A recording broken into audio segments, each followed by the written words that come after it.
most people say, "Oh, I'm depressed." Like there's some percentages in America, like so many people They probably are depressed. Yeah, and like, how can you be depressed? You're a human. You have the power to control your own will. How you're depressed? And what I think happens is when you cannot see a better future. I can tell you exactly what happens. I can tell you exactly what happens. What? I quoted Andrew Carnegie a few minutes ago.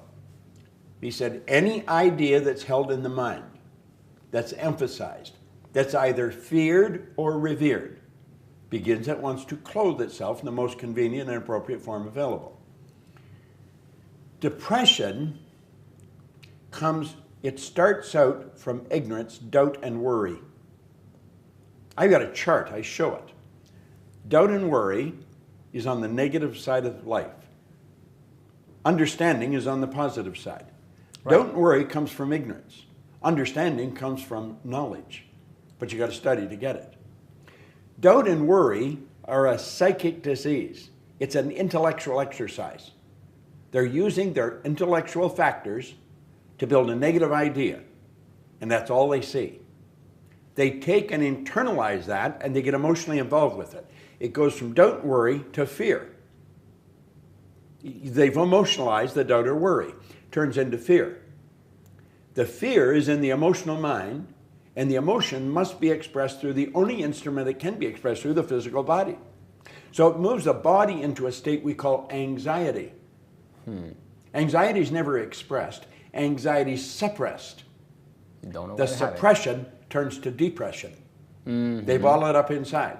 They suppressed the fear. It turns into depression. The depression turns into disease. The disease turns into decay. St. Clair Lewis was right. He said, we don't die, we kill ourselves. Now, what is the opposite of all that? You go from ignorance to doubt and worry to fear to anxiety, suppression, depression, disease, disintegration. Go over on the other side. You go from understanding to emotional state called faith. You just know it's going to move into form because you understand the law. Faith isn't believing something you can't see. Strange thing about faith and fear, they both demand you believe something you can't see. Why would people choose fear over faith? Because they're ignorant.